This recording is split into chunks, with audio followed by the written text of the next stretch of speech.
Pieces எல்லாம் சூப்பராக இருக்கும். எனக்கு இங்கே இருக்கிற ட்ரெஸ் எல்லாம் ரொம்ப பிடிக்கும். ஃபார் எக்ஸாம்பிளுக்கு இவங்க காட்டுறேன், தெரியுதா? தெரியும்னு நினைக்கிறேன். இந்த ட்ரெஸ் எல்லாம் இவ்வளோ அழகாக இருக்குது. ஆனால் இது வந்து நம்ம அமௌண்ட்டு நம்ம பார்த்தோம்னா ரொம்ப காஸ்ட்லியாக இருக்கும். ஸோ இந்த மாதிரி ட்ரெஸ் எல்லாம் வந்து நம்ம ஜஸ்ட்டு பார்த்துட்டு தான் போகணும், வாங்க முடியாது. வேணும்னா வாங்கிக்கலாம். எங்களுக்கு இந்த மாதிரி ட்ரெஸ் தேவை. வாங்குற அளவுக்கு நம்மகிட்ட பட்ஜெட் இருக்காது. அப்படியே வாங்கணும்னு நினச்சோம் அப்படின்னா ஒரு மாதம் சம்பளத்தை இந்த மாதிரி ஒரு சாதாரண ஒரு ட்ரெஸ்ஸு கொடுத்து வாங்கிக்கலாம். அதுவும் இந்த மாதிரி ட்ரெஸ் வந்து ஒரு டைம் தான் போட முடியும். ஏன் நீ 10 தடவை கூட போடலாமே? இல்லை, எங்கே போட்டுட்டு போகிறது? 10 கல்யாணத்துக்கு போட்டு போ.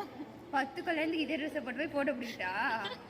அனுவுக்கு என்னன்னா மறுபடியும் இல்லை அவங்க ஒரு ட்ரெஸ் போட்டாங்கன்னா அடுத்த தடவை ரிப்பீட் பண்ண மாட்டாங்க. அவங்க ஆக்ட்ரஸை விட இப்போ வந்து ட்ரெஸ் வந்துட்டு புதுசாக ஒரு ட்ரெஸ் எடுக்கணும்னா அது நிறைய ஃபோட்டோஸ் எடுக்கணும்னு சொல்லிட்டு எடுப்போம். இப்போ அதுலேயே நம்ம கிட்டத்தட்ட ஒரு 100+ ஃபோட்டோஸ் எடுத்திருப்போம். அது 10 ஃபோட்டோஸ் தான் போட்டிருப்போம். எதுக்கு?